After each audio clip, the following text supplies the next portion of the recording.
Do you struggle with sleep? If you answered yes, you should know that you are not alone. In fact, 59% of women report having troubles with sleep, be that falling asleep or staying asleep. I know I've struggled with both. So when sleep coach consultant Morgan Adams reached out to me, I knew that I had to have her on the podcast. We talk about all things sleep medication, should you or shouldn't you? We cover screen time at night and why that is a myth. We talk about red light, blue light, and those bedtime routines. So if you make up one piece of that 59%, turn up the volume on this one so that you can start to rest up and recharge so you can keep being that amazing woman that you are. You are listening to the podcast From Now to Next, the podcast that empowers women to get seen, get heard, and get promoted. I'm your host, Erica Rooney, and I've made it my mission to help you break free from the sticky floors, those limiting beliefs and toxic behaviors to bust through the glass ceiling. I'm obsessed with all things growth and abundance, and I'm here to talk you through the tried and true secrets to get you to level up your career and your life. We talk about the hard stuff here: imposter syndrome, perfectionism, fear, and burnout. So pull up a seat, pop in an earbud, and let's dive in. Today's guest helps exhausted leaders like you and me get better sleep. And no. This is not an ad for Ambien or any other sleep aid. Today, we have Morgan Adams with us, a sleep coach and consultant who is here to help all of us who struggle to get quality sleep on a consistent basis. Sleep is my favorite, y'all. I love a good bedtime routine, and I have struggled with sleep. So I'm so excited that Morgan is here today. Morgan, how are you?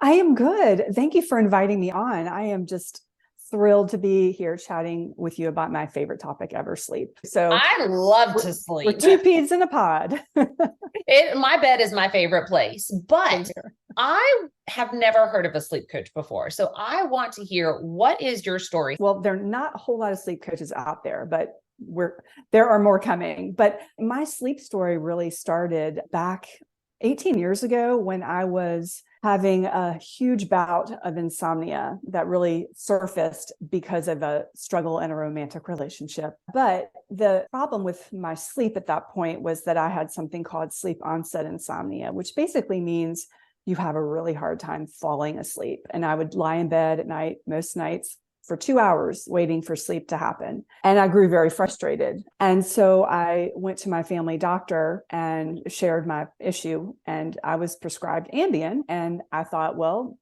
what other choices do I have? And so I took it. I took it pretty regularly for 8 years, and it helped me fall asleep for sure more quickly, which was a relief. But I had some significant issues the next day with side effects. And as it turns out, lots and lots of other people are suffering from side effects. I believe it's something like 80% of people who take sleeping pills have next day side effects like grogginess, of difficulty getting out of bed, brain fog. Mine was so bad that I really didn't even feel like I was fully awake and alert until close to noon. And I was in a job at that time that required me to be very agile in terms of writing quickly. I was in a public relations type of position where I had to write a press release at the drop of a hat if there was an issue coming up. And I remember several times just being frozen at my keyboard because I just couldn't get myself rolling fast enough to do my work. And it got me into a little bit of a pinch here and there. And I just continued to take the pills because I didn't know of any other way to deal with my situation. And then 8 years into that, I met my current husband, who was then my new boyfriend. And he's, gave me sort of a very loving wake-up call. He said, Morgan, when you take these pills at night, you kind of turn into a zombie and it freaks me out. And I was like, oh gosh, that's not good. So I felt like I kind of got called out, and it made me really stop and think about the longevity of taking these pills. Like, what could these pills be doing to me? Because there were all these side effects. I would have late night eating episodes and, what else could happen? So I decided to go off the pills. And what I did was I just tapered down. I cut the pills in half and went through this process. And it is very important, for anyone listening, if they are taking sleeping pills, to taper versus just cold turkey. What people really don't often understand is that you really need the guidance of the prescribing provider to give you that schedule of titration. And it's also very helpful to have a sleep coach as well to provide that accountability and support, because the physician isn't going to be checking in with you daily, obviously. I was able to do it on my own, and I slept pretty well for several years. And then there was a huge plot twist. And that plot twist was something that we all experienced collectively. That was March of 2020, month of the pandemic, when everybody was confused as to what was going on. We didn't know which end was up, and my sleep started to suffer again. And I was very concerned because I did not want to go down that route of full-blown insomnia.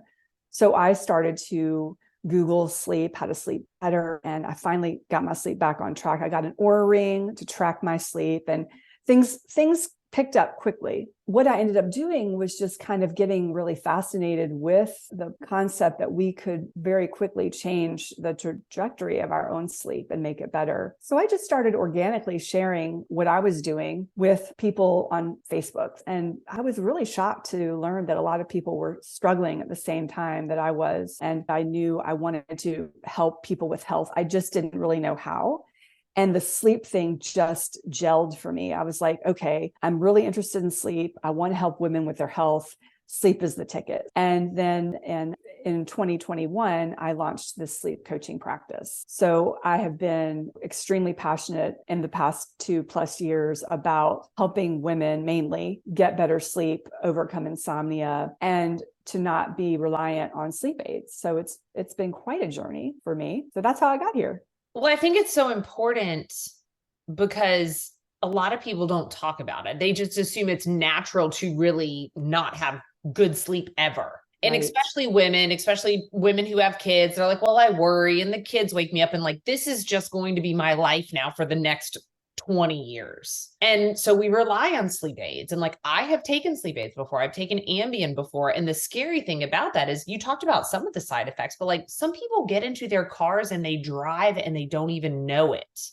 And if a drug can do that, like I can't imagine that the benefits of you just not being with it in your brain is better than not getting sleep. But what I'm really interested in, and I want to touch on, is like you are diving into this area where you said there's not a lot of information out there. So when someone comes to you and they're like, I need a sleep coach, what do you do? What does that process look like? So I really consider myself a holistic sleep coach. And what that really means to me is that I'm looking at all the different areas of your life. So I have a pretty large toolkit of tools that I use. And a few of them are looking at nutrition, lifestyle, movement, your chronotype, which is essentially whether or not you're a morning lark or a night owl, and just looking at lifestyle, looking at morning routines and evening routines and how everything is pieced together. And one of the really cool tools that I have been developing my skills for is something called CBTI, which is called Cognitive Behavioral Therapy for Insomnia. And it is really the gold standard treatment for insomnia. And it essentially relies upon making behavioral changes to your sleep-wake cycle. You're essentially retraining your brain to learn how to sleep again. And the cognitive piece is challenging unhelpful thoughts and beliefs about sleep. So using all of these tools and being very mindful and thoughtful about which client would benefit from which tool, we're able to piece together a good protocol to get these folks, these clients of mine, sleeping better. And it's not an overnight process, really. It takes usually several weeks, maybe even a couple of months to get things back on track. And if you've had insomnia for years, I've had clients with insomnia for 20 years. That's a long time to have learned some unhelpful behaviors. It takes a while to unlearn some of these things. So it's not a one-size-fits-all protocol. It's very tailored to the individual. And sometimes it takes a very short period of time to turn things around. And sometimes it takes a little longer. So that's generally how I work.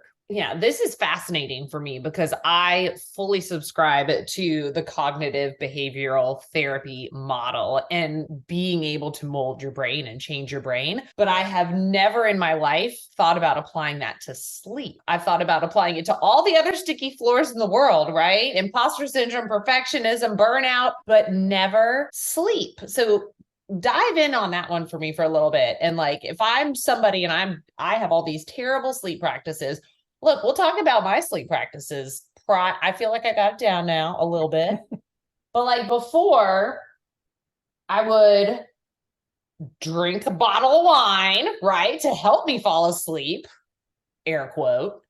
And then I would go lay in bed. I'd often watch the TV or like hang out on my phone for a while until I felt tired enough to pass out, fall asleep, whatever you want to call it. And then I would usually wake up in the middle of the night, stay up for a couple hours, and then fall back asleep again, and never felt like I got good sleep. How would you go about retraining the brain on any of that? Well, your situation would be dealt with very differently than somebody who had insomnia. But like with your situation, it would be a very behaviorally based type of scenario where we would work with you on reducing your alcohol intake. And I just finished working with a client where alcohol was a bit of a sticky floor for her. She was drinking like 2 glasses of wine a night, and we were able to kind of negotiate a little bit of a change for her plan. And she ended up drinking 1 to 2 glasses on the weekend, right? Because I wanted her to have like a clean week where she could really see the marked differences in between her sleep on the weekends and the weekdays. And she was able to see that clearly. In fact, she even said something like, "I'm not sweating anymore at night. I wonder why." And I'm like, "It's probably because you're not really drinking anymore." So she was able to make that connection because the sweatiness was uncomfortable and messed up her sleep. So it's not a one size fits all. Sometimes their sleep hygiene is squeaky clean.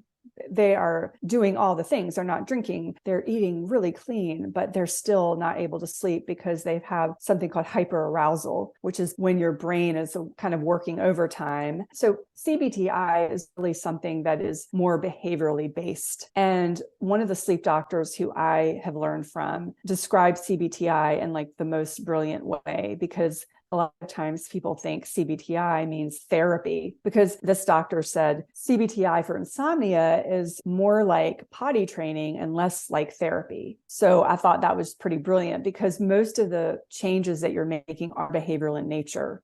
And so there are 2 really main classifications of behavioral change in CBTI. One is called stimulus control. So what we're really trying to do with stimulus control is pair your bed with sleep. We don't want you to lie in bed anxious and worried about sleep. The technique with stimulus control is generally, if you're lying in bed for like 30 minutes and you're not able to fall asleep, you should get out of bed and do something relaxing, like read a book in dim light in another room. And then when you become sleepy, return to your bed. So that's really retraining your brain on how to sleep. One of the other techniques is called sleep restriction. So how you would deal with that is oftentimes people who have insomnia are spending 9 hours in bed to get 6 hours of sleep. So what we're doing is we're often having them stay up a bit later so that they become extremely sleepy and they're able to fall asleep a little bit more quickly because they've built up such a huge sleep drive.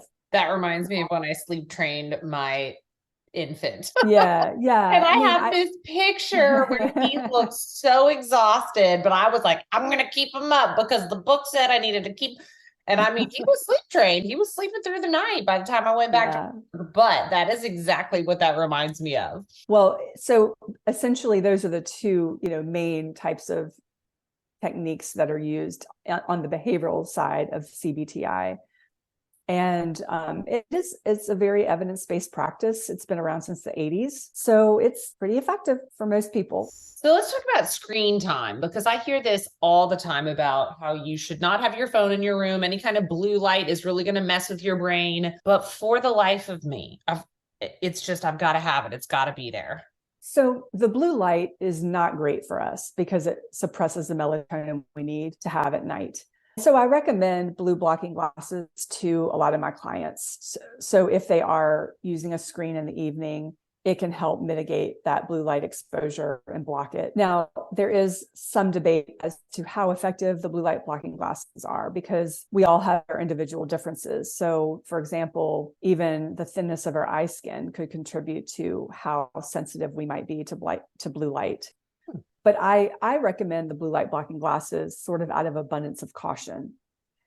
So that tends to be perhaps even more of an issue than the blue light itself. So I like to look at content from the lens of, is it a passive or an active form of content? So passive form of content would be maybe an app, like a breathwork app or a meditation app or TV. But then there's the more active forms of media, and that would be texting, social media. Those things can be causing a lot of reactivity and a lot of stimulation because you're going back and forth. And of course, if you're on social media a lot, it can be triggering. You see things you don't like, people get into arguments. So it's really more about being very intentional about the forms of media you're choosing to consume on your device. So let me talk about TV for a second, because I get this question a lot, and people are often quite shocked to learn that I, as a sleep coach, have a evening routine that includes, essentially, as part of my wind down, watching TV, right? People are like, what? I get very sleepy when I watch TV. After about an hour, I'm like, yes, my eyes are drooping. I'm going to bed now. Here's how I watch TV without it interfering with my sleep. So I'm wearing blue light blocking glasses. I'm watching TV on an actual TV. So sometimes what people will do is they'll watch Netflix on their laptop with their laptop in their lap. That is way too close to be to your screen. So if you can have a decent distance from your TV, that's probably okay. And then I choose content that is not going to be super stimulating, scary, triggering. Have you heard of this series called The Handmaid's Tale? Mm-hmm. Yeah. Okay. Great content, but geez, triggering as hell. I was like, not bedtime content. My sleep got very disturbed when I started to watch that and get into it. So I made the decision at that point to only watch things that were light, like Ted Lasso or cooking shows or decorating shows, things that are just kind of neutral or funny. I was going to say that's HGTV, something like that. Absolutely. So that is really, if you're going to watch TV without it ruining your sleep, those are really the tips on how to do it. That's so fascinating to me, because I've always heard that it's just like this blue light that is the problem. And I do understand that there's all that content, but like sometimes I'll read on my phone or sometimes I'll read a book on my iPad. I'm still getting the blue light. When I think through it and I think about, okay, the nights that I'm reading my book on my iPad versus watching TikToks on iPad, the TikToks keep me up and going, and I want another hit of dopamine, and I'm watching them, and it'll be an hour of wasted life on TikTok versus if I'm reading my book, it might be 20 minutes. I'm in the story and I get sleepy and I turn it off and I go to bed. So the key is really that content piece of it. Yeah. And, to your point about reading on a phone or an iPad, we do have some control over the settings. We can actually manipulate our phones to have more of a warm screen. You can just go to your settings. It's fairly detailed, but it's available to look at on Google if you want to, but you can make your screen red. A triple click will make it red. Mm-hmm. So sometimes I will do that if at night I need to check something. I'll make my screen red for a few minutes so that I have no blue light coming from the phone. So there are workarounds to your screens, but you're right. I mean, those little dopamine hits that you get from TikTok or Instagram or whatever can be very alerting and really keep you up. I've had a lot of clients who've had a lot of success just by breaking up with their phone at night. Like what I really tell them to do, and it takes some discipline, is to put your phone in another room to sleep, right? And if you need an alarm, orchestrate some kind of other alarm to wake you up. There's many, many different options available on the market. What's really worked very well for me is I actually invested in those Bose sleep buds. Put in my ear, and because I sleep with my husband and he snores, y'all. He snores. And I am that mom that anytime I hear a creak in the house, it's a kid waking up. And sometimes they are just waking up to go to the bathroom and going back to sleep. Like, it's fine. But every noise was getting me up. And so I was never sleeping because of that. And it's not for everybody. A lot of people don't like to not hear the things around them. But for me, that has been a game changer. If you don't like the idea of something in your ear, you can also look into a noisemaker. The one that I use is by a company called Yoga Sleep, and it's like the original OG, old school, device. It's plug it in. It's a real kind of basic thing, but it does the job quite well. Yeah. I mean, I'm here for it. And if you think about it, and I keep going back to my kids on this because number one, my kids sleep like rocks, they get a whole night of uninterrupted sleep. And I get it that their brains do not have all of these years of poor sleep habits that you mentioned earlier. but we play white noise for them. We have a wind down routine. Like we do all of these things. So I guess my next question for you is like, what would you tell somebody who is struggling with sleep? What should their wind down routine look like? Yeah, I think wind down routines are very, very important for all of us. And you made such a good point. A lot of moms will make great strides to have that perfect wind down routine for their children, yet they neglect doing one for themselves. I mean, I hear this all the time. So I think wind down routines are absolutely important, but I think that they are very personalized. But generally speaking, I think that when you're looking at things with a wind down routine, you want to make sure that whatever you're doing is relaxing and enjoyable and not stimulating. And that can vary from person to person. So very, very common things that people will do are reading, crafts, journaling, meditating, breath work. Those are all really popular choices. I would say to prepare for bed, it's really important to get your physical environment in good order. So you want to make sure that a couple hours or a few hours before bed, you start dimming the lights in your home. So if you have those overhead bright lights, you want to cut those off, probably put on a table lamp. You also want to make sure that the temperature of your bedroom is a little bit cooler at night. And the reason why we want our sleeping environment to be a little bit cooler is because our core body temperatures need to cool off by a couple of degrees to initiate sleep. The general consensus is your temperature should be, 65, 66 to 68 maybe, but it's really a personal preference. So it's really finding your sweet spot. There's no like one temperature, but those are some ways you can kind of get your sleeping environment prepped. I actually have a free mini course that goes into morning and evening routines in depth. That's available on my website, but it really does go pretty deep into morning and evening routines and how to structure one for you if you're a newbie and need a little bit more guidance. But they are so very important. I love that. And so I'm going to take that away as what I do for my children, I must do for myself. Yes, that's a great rule of thumb. That's a wonderful thing to follow. Yeah. Well, Morgan, one of the questions that I always ask all of my guests here is if you could go back in time to the Morgan that was really struggling with sleep, that was relying on sleep aids to get through the night and then struggling through the day, what would that one piece of advice be? Well, this is going to sound extremely simple, but looking back on some of the things that I was doing when I had insomnia, I had a clock next to me and I would just constantly look at that clock. And the more I looked at that clock, the more anxious I would get. So it's as simplistic as it sounds. If you do have struggles with sleep or insomnia, it's really better to just not have a clock in your bedroom at all, because it doesn't really matter what time it is. You're going to become more anxious if you do the countdown. So I would say that would, my first thing I probably would have loved to have known about CBTI, but that wasn't introduced to me. And that's a lot of primary care doctors don't know what that is and rely on prescribing medications first line. So number one, I wouldn't have taken the pills. I would have done more research, found someone who provided CBTI.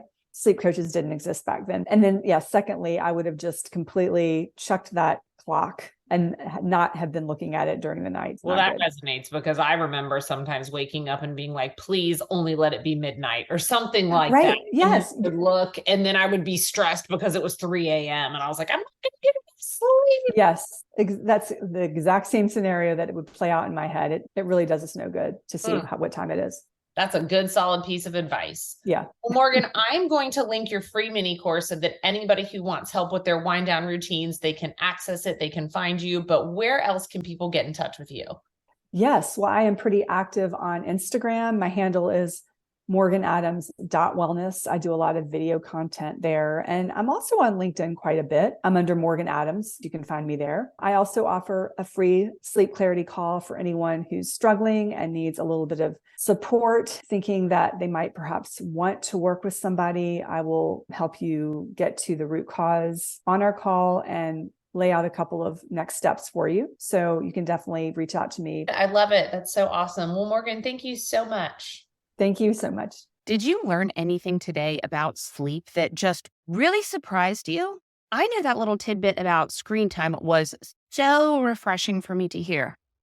but it's going to be a behavior change to cut out that late night Instagram and TikTok scrolling. But if you enjoyed this episode, please rate, review, and subscribe to the show. You never know who may need to hear it. And when you do that, it helps it land in the hand of the person who needs to hear it the most. But one last thing, this is your reminder to stop putting a ceiling on what is possible and start breaking through it. I'll talk to you next time.